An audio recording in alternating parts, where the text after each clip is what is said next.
Dear students, today we continue chemical properties of alkenes, page number 196 to 199. So yesterday we studied about addition of hydrogen bromide with unsaturated alkenes. The reaction is giving the product based on Markovnikov rule. So I repeat the Markovnikov rule. When hydrogen bromide, generally when hydrogen halide is added with an unsaturated alkene, the hydrogen will attack the carbon with more number of hydrogen atoms and the halogen will attack the carbon with a less number of carbon atoms. For that, we have studied an example yesterday. So we take one more unsaturated alkene. You take this one.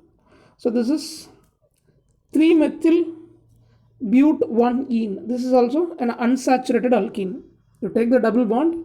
Left hand side we have isobutyl group. Right hand side we have CH2. Isn't it? So for a double bond, both the sides, the alkyl groups or the atoms are not similar. So this is an example of unsaturated alkene.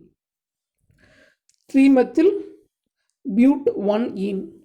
We are going to add a hydrogen bromide. So as we expect, hydrogen will attack the carbon with more number of hydrogen atom and the bromine will attack carbon with less number of hydrogen atom. So that according to Markovnikov rule, we expect this product.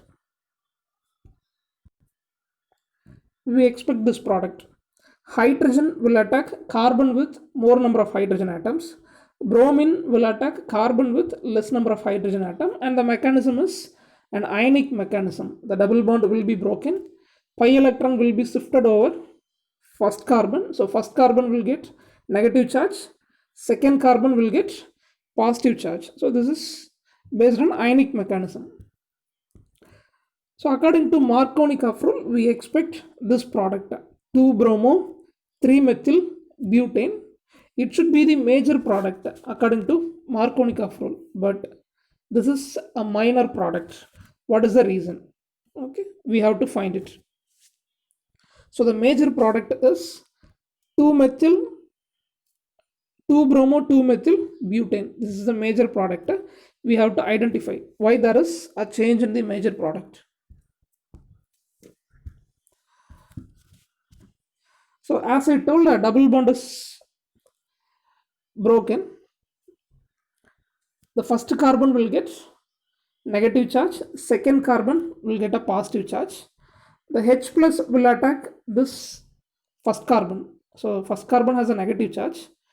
So H plus will attack this one, it becomes CH3. We know that hydrogen bromide will be separated into H plus and Br minus. So as we expect, the CH2 minus will become methyl group and this carbon has a positive charge. So Br minus is expected to attack this carbon. But before this process, a proton transfer is taking place. Okay, there is a process called what? Proton transfer. So this carbocation is actually a secondary carbocation. You take the second carbon which is attached with 2 carbon atoms, isn't it? The carbon with a positive charge is attached with 2 carbon atoms. So this carbocation is a secondary carbocation. So in 12th lesson we already studied carbocation, carbanion and free radical. These are all the intermediates obtained in an organic reaction. So when we take the carbocation, this is a secondary carbocation. Carbon with a positive charge is attached with the 2 carbon atoms. Okay. What about the stability of carbocation? Comparing primary, secondary will be stable. Comparing secondary, tertiary carbocation will be a stable one. So always it will try to be in the form of tertiary carbocation. So secondary carbocation has a tendency to form it as a tertiary carbocation so that proton transfer takes place from third carbon to second carbon. So when hydrogen bromide is added with this 3-methyl but 1-ene unsaturated alkene, as we expect, double bond is broken. First carbon gets negative charge, second carbon gets positive charge. So H plus from the hydrogen bromide will attack the first carbon, it becomes CH3, and the second carbon has a positive charge, so it is a secondary carbocation. Comparing secondary carbocation, tertiary carbocation will be more stable. So there will be a transfer of proton from third carbon to second carbon. See this? A proton means a H plus. A hydrogen is leaving as H plus. So the hydrogen will move from third carbon to second carbon. So because of this movement, the third carbon will get a positive charge. Okay. So here second carbon gets positive charge. It is a secondary carbocation. You take this one due to proton transfer. A H plus is transferred from third place to second place. So the carbocation becomes a more stable tertiary carbocation, right? So that it gets what? CH becomes CH2. A hydrogen or H plus is transferred from third to second position. So secondary carbocation is rearranged as more stable tertiary carbocation. Then we have remaining nucleophile bromide ion. H plus is already utilized to form CH3. Remaining we have a nucleophile Br minus. So the bromide ion will attack this carbon with a positive charge. So the major product will be what? This will be the major product. Bromide nucleophile will attack the carbon with a positive charge. So we get 2-bromo-2-methyl butane as the major product. Okay. So this is following the Markovnikov rule. As usual, hydrogen attacks carbon with a more number of hydrogen atoms. Halogen attacks carbon with a less number of hydrogen atoms. To get a more stable carbocation, there is a rearrangement in the structure. Secondary carbocation is rearranged as a tertiary carbocation due to proton transfer from third position to second position. So the major product obtained as 2-bromo-2-methyl butane. Okay, next, peroxide effect. So this is based on anti-Markovnikov rule. What is Markovnikov rule?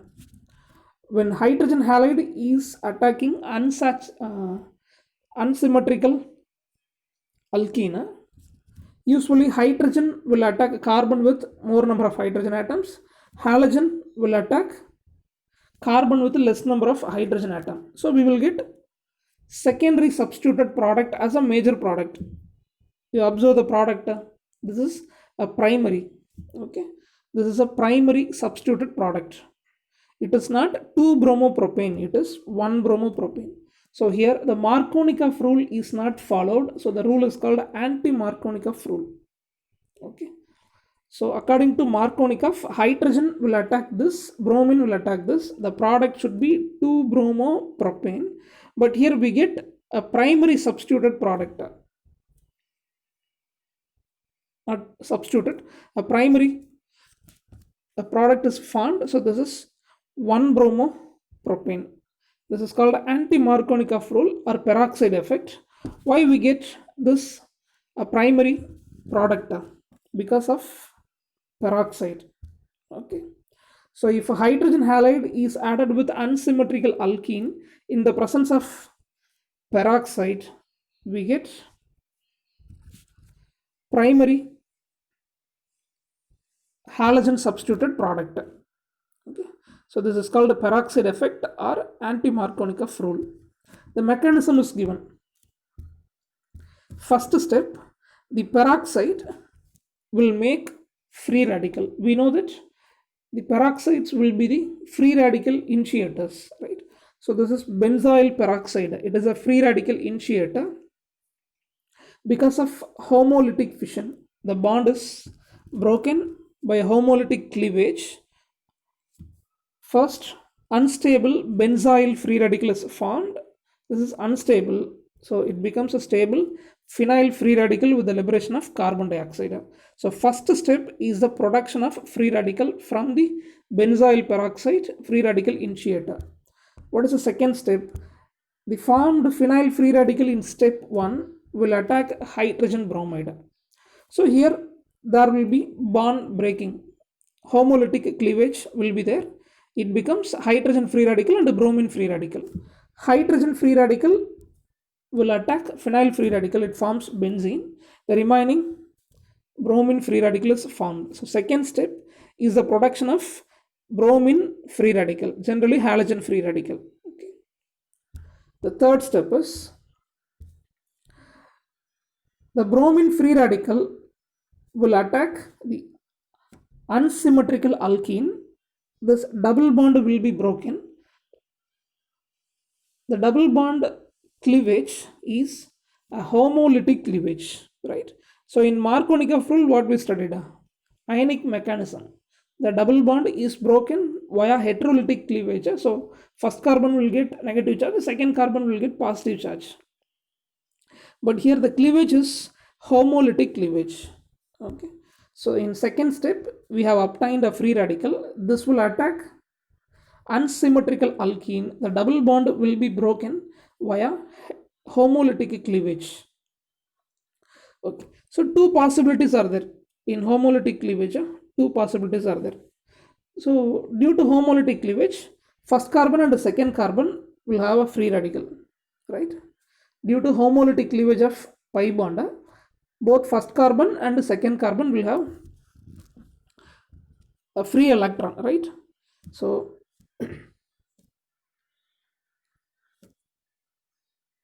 the bromine free radical can attack first carbon with a free electron, as well as it can attack second carbon with a free electron, right? So the bromine free radical, when it approaches unsymmetrical alkene, the double bond is broken via homolytic cleavage. So first and second carbon will have a free electron, like a free radical. So bromine can attack first as well as second carbon. So when it attacks first carbon, this will be the product, not a product. This free radical will be formed. If bromine is attacking this second carbon with a free electron, this free radical will be formed.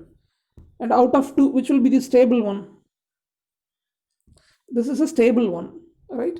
Second carbon has a free electron, so the free radical is secondary free radical. You take this one, first carbon has a free electron, so this is a primary free radical. Comparing primary, secondary free radical is stable one.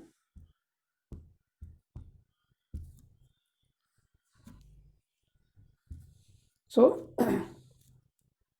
more stable secondary free radical is formed, as well as least stable primary free radical is formed.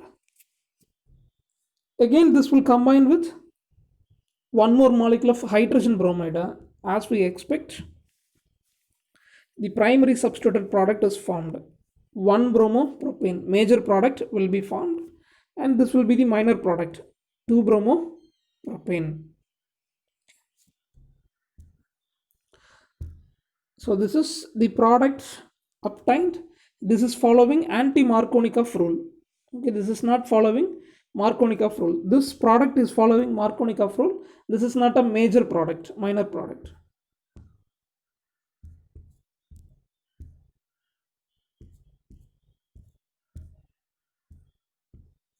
So when hydrogen halide is attacking unsymmetrical alkene in the presence of peroxide, we will not get the product according to Markovnikov rule. We will get the product based on anti-Markovnikov rule. Secondary substituted product will not be formed. Primary substituted product, 1-bromopropane is formed. Because the mechanism is a free radical addition mechanism. There are 4 steps. First step, the free radical initiator will undergo homolytic cleavage. It forms phenyl free radical. Second step, the formed phenyl free radical will attack hydrogen halide. So halogen free radical is created. In third step, if the halogen free radical is approaching the reactant unsymmetrical alkene, 2 possibilities are there. Primary free radical as well as a secondary free radical can be formed, but secondary free radical will be stable in nature, so that the secondary free radical is reacting with one more molecule of hydrogen bromide, it forms a stable 1-bromopropane. The primary free radical will react with one more molecule of hydrogen halide.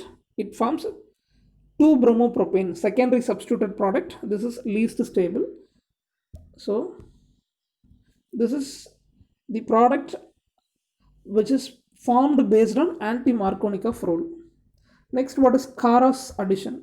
Means you take a chloroform or iodoform. So any haloform can be added with alkene in the presence of a metal. So the reaction is called a Karas addition reaction. Okay. Next, reaction of alkene with sulfuric acids. So propene is reacting with cold concentrated sulfuric acid. It forms the hydrogen sulfate according to Markovnikov rule. So this is called a 2-propyl hydrogen sulfate. So as we expect, hydrogen will attack a carbon with more hydrogen atoms, and the hydrogen sulfate will attack carbon with less number of hydrogen atoms. We get the Markovnikov product, a 2-propyl hydrogen sulfate. It can be hydrolyzed. We get secondary alcohol, 2-propanol is formed. Next, oxidation reactions. Alkene can be oxidized using oxidizing agents. We can take a cold dilute alkaline KMnO4 with alkene. So this is called a Bayes reagent. Important 1 mark. Cold dilute alkaline KMnO4 is called a Bayes reagent.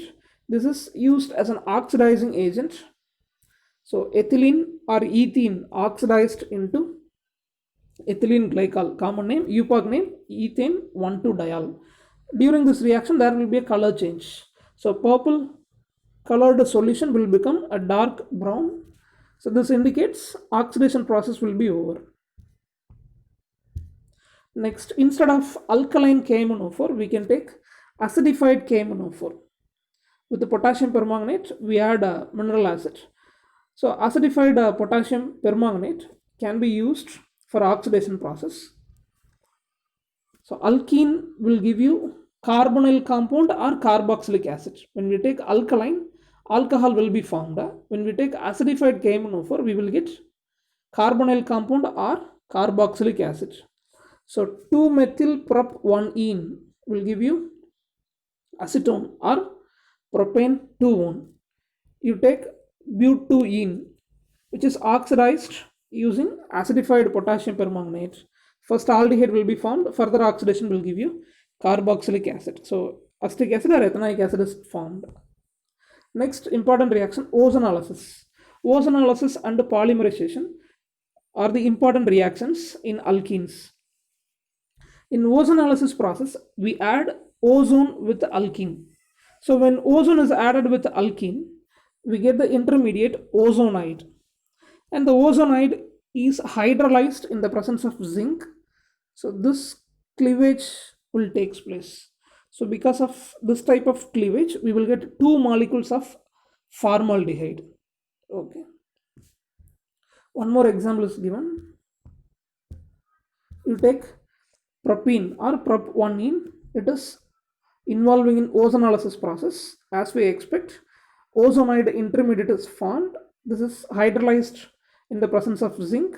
Due to this cleavage, we will get formaldehyde. This will become a formaldehyde. This will become acetaldehyde. So mixture of aldehydes can be prepared. Next, polymerization. So this is a different type of reaction like substitution, elimination, addition. Polymerization is a different type of reaction. The simple molecule will become a larger molecule. It is called polymerization. So when you take ethylene, this is a very small molecule, first member of alkene. You take n number of ethylene, more and more the smaller ethylene molecules will be taken. At higher temperature and pressure, it will become a larger molecule, a giant molecule will be formed. So ethylene will become polyethylene. Okay. So ethene becomes polyethylene, or we can say ethylene becomes polyethylene.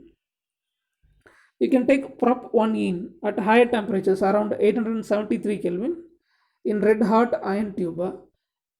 The monomer So the smaller molecule is called what? Monomer. N number of monomers will involve in polymerization reaction. We will get a polymer. Okay. So polypropene is formed. You take a styrene molecule. This is a monomer, and this is involving in free radical polymerization mechanism. We will get a polymer, polystyrene. Okay. So these are all polymerization reactions. A simple monomer molecule will be converted into a larger polymer molecule. So with this chemical properties of alkenes over, tomorrow onwards we will discuss preparation properties, uses, nomenclature of alkynes. Thank you.